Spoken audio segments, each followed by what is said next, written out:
that's what I've done with my life. Thank you. As a kid, I grew up on a farm in Florida, and I did what most little kids do. I played a little baseball, did a few other things like that. But I always had the sense of being an outsider, and it wasn't until I saw pictures in the magazines and a couple other guys skate, I thought, wow, that's for me, you know, because there was no coach standing directly over you. And these guys, they were just being themselves. There was no opponent directly across from you. And I loved that sense. So I started skating when I was about 10 years old in 1977. And when I did, I picked up pretty quickly. In fact, here's some footage from about 1984. It wasn't until 79 I won my first amateur championship. And then by 81, I was 14 and I won my first world championship, which was amazing to me. And in a very real sense, that was the first real victory I had. Oh, watch this. This is a Casper slide where the board's upside down. Mental note on that one. And this one here, an ollie. So, and she mentioned that it's overstated for sure. But that's why they called me the godfather of modern street skating, which here's some images of that.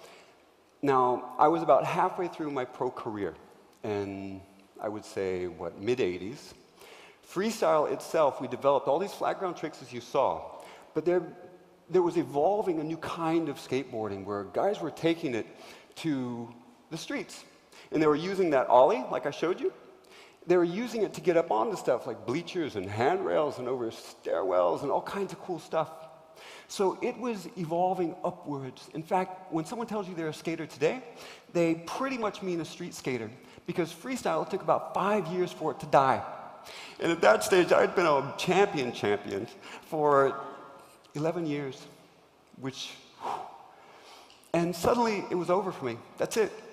It was gone. They took my pro model off the shelf, which was essentially pronouncing you dead publicly. That's how you make your money. You know, you have a signature board and wheels and shoes and clothes. I had all that stuff, and it's gone. The crazy thing is there was a really liberating sense about it, because I no longer had to protect my record as a champion again. Champion sounds so goofy, but that's what it was, right? And I got to, what drew me to skateboarding, the freedom, was now restored, where I could just create things, because that's where the joy was for me, always, was creating new stuff. The other thing that I had was a deep well of tricks to draw from that were rooted in these flat ground tricks. Stuff the normal guys were doing was very much different. So as humbling and rotten as it was, and believe me, it was rotten. I would go to skate spots, and I was already like famous guy, right? And everyone thought I was good. But in this new terrain, I was horrible. So people would go, oh, what happened to Mullen? So humbling as it was, I began again. Here are some tricks that I started to bring to that new terrain. And again, this is undergirding layer of influence of freestyle that made me, that one, that's like the hardest thing I've ever done. These, okay, look at that, it's a dark slide. See how it's sliding on the backside? Those are super fun. And they're actually not that hard. You know what, the very root of that, see Casper's, see how you throw it? Simple as that, right? No biggie. And your front foot, the way it grabs it, is I'd seen someone slide on the back of the board like that, and I was like, how can I get it over? Because that had not yet been done. And then it dawned on me, and here's part of what I'm saying. I had an infrastructure. I had this deep layer where it's like, oh my gosh, it's just your foot. It's just the way you throw your board over. Just let the ledge do that, and it's easy. And next thing you know, there's 20 more tricks based out of the variations. So that's the kind of thing that, here, check this out. Here's another way, and I won't overdo this. A little indulgent, I understand. There's something called a primo slide. It is the funnest trick ever to do. It's like skimboarding. And this one, look how it slides sideways, every which way. Okay, so when you're skating and you take a fall, the board fits that way or that way. It's kind of predictable. This, it goes every which way. It's like a cartoon, the falls. And that's what I love the most about it. It's so much fun to do. In fact, when I started doing them, I remember, because I got hurt, I had to get a knee surgery, right? So there were a couple of days where, actually a couple of weeks, where I couldn't skate at all. It would give out on me. And I would watch the guys. I'd go to this warehouse where a lot of guys were skating, my friends. And I was like, man, I gotta do something new. I wanna do something new. I wanna start fresh. I wanna start fresh. And so the night before my surgery, I'd watch them. I was like, how am I gonna do this? So I ran up and I jumped on my board and I cavemaned it. I flipped it down. And I remember thinking, I landed so light-footed, thinking if my knee gives, they'll just have more work to do in the morning. And so when it was the crazy thing, I don't know how many of you guys have had surgery, but you were so helpless, right? You're on this gurney and you're watching the ceiling go by. Every time it's always that. And right when they're putting the mask on you before you go to sleep, all I was thinking is, man, when I wake up and I get better, the first thing I'm gonna do is film that trick. And indeed I did. It was the very first thing I filmed, which was awesome. Now I told you a little bit about the evolution of the tricks. Consider that content in a sense. What we do as street skaters is, you have these tricks. Say I'm working on dark slides or a primo, that you guys know this stuff now. What you do is you cruise around the same streets that you've seen 100 times. But suddenly, because you already have something in this fixed domain of this target, it's like, what will match this trick? How can I expand? How can the context, how can the environment change the very nature of what I do? So you drive and drive and drive, and actually, I gotta admit this because I was struggling with this because I'm here. But I'll just say it, I cannot tell you, not only to be here in front of you, but what a privilege it is to be at USC campus, because I have been escorted off of this campus so many times. It is illegal. So let me give you another example of how context shapes content. This is a place, it's a rotten neighborhood. Your first consideration is, am I going to get beat up? You go out, and see this wall? It's fairly mellow, and it's beckoning to do bank tricks, right? But there's this other aspect of it that for wheelies. So check this out. There's a few tricks. Again, how environment changes the nature of your tricks. Freestyle-oriented, manual down, wheelie down. Watch this one. Oh, I love this. It's like surfing, this one, the way you catch it.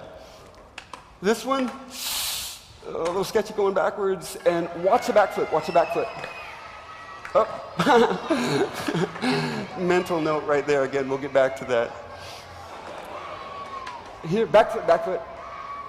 Okay, up there, that was called a 360 flip. Notice how the board flipped and spun this way, both axes.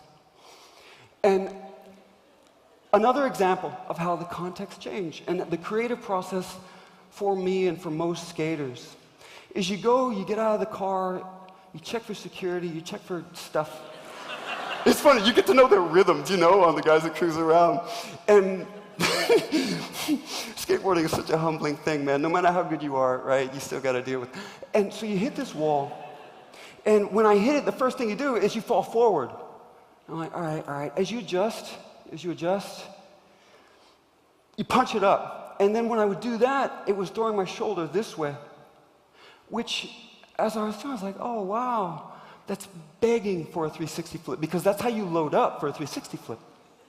And so this is what I want to emphasize, that as you can imagine, all of these tricks are made of sub-movements, executive motor functions, more granular, to the degree to which I can't quite tell you, but one thing I do know is every trick is made of combining 2 or 3 or 4 or 5 movements. And so as I'm going up, these things are floating around, and you have to sort of let the cognitive mind rest back, pull it back a little bit, and let your intuition go as you feel these things. And these sub-movements are just kind of floating around, and as the wall hits you, they connect themselves to an extent, and that's when cognitive mind, you think, oh, 360 flip, I'm going to make that.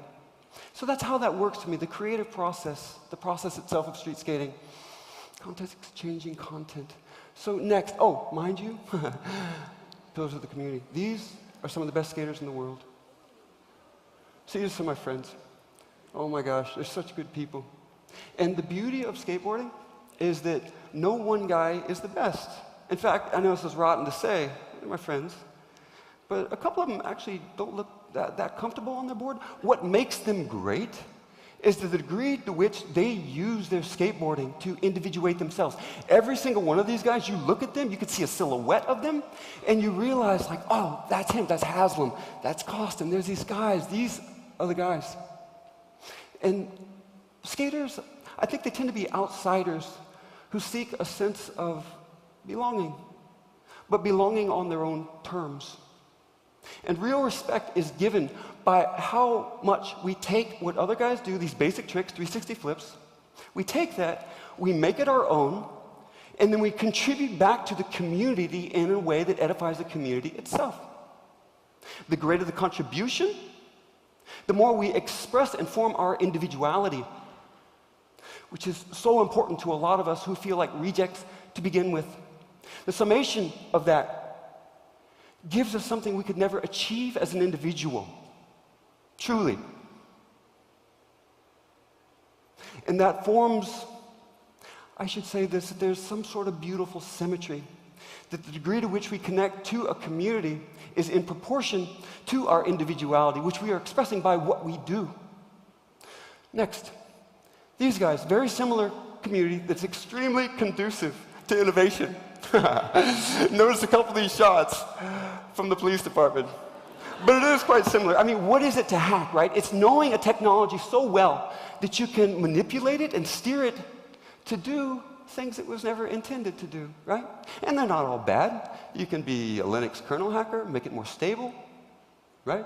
More safe, more secure. You can be an iOS hacker, make your iPhone do stuff it wasn't supposed to. Not authorized, but not illegal. And then you've got some of these guys, right? What they do is very similar to our creative process. They connect disparate information, and they bring it together in a way that security analyst doesn't expect, right? Doesn't make them good people, but it's at the heart of engineering, it's the heart of a creative community, an innovative community. And the open source community, the basic ethos of it, is take what other people do, make it better, give it back so we all rise further. Very similar communities, very similar. We have our edgier sides too. It's funny, my dad was right. These are my peers.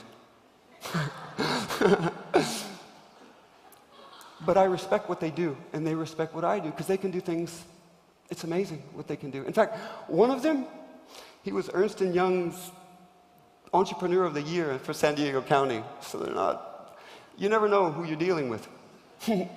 We've all had some degree of fame. In fact, I've had so much success that I strangely always feel unworthy of. I've had a patent, and that was cool, and we started a company, it grew, and it became the biggest, and then it went down, and then it became the biggest again, which is harder than the first time, and then we sold it, and then we sold it again.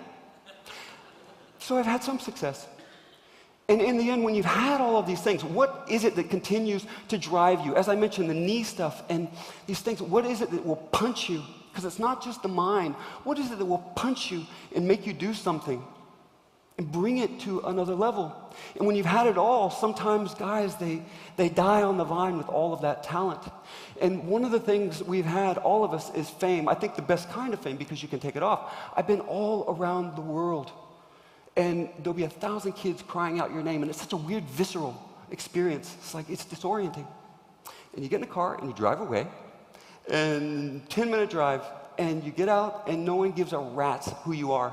And it gives you that clarity of perspective of, man, I'm just me, and popularity, what does that really mean again? Not much. It's pure respect that drives us. That's the one thing that makes us do what we do. I've had over a dozen bones. These guys, this guy, over, 8, 10 concussions to the point where it's comedy, right?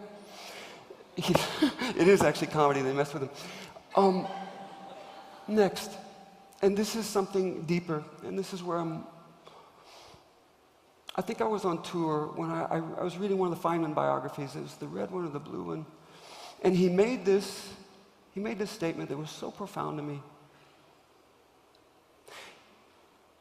It was that the Nobel Prize was the tombstone on all great work.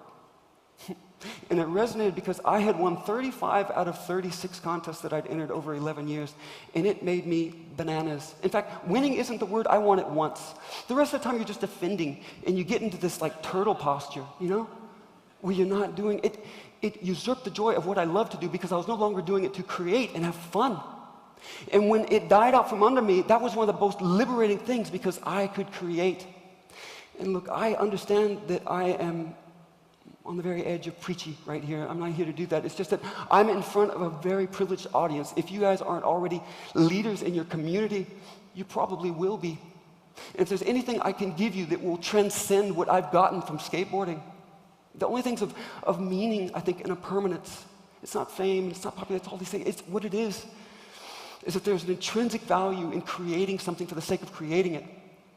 And better than that, because, man, I'm 46-year-old, or I'll be 46, and how pathetic is that I'm still skateboarding. But there is this beauty in dropping it into a community of your own making and seeing it dispersed and seeing younger, more talented, just different talent. Take it to levels you could never imagine, because that lives on. So, thank you for your time. Thank you.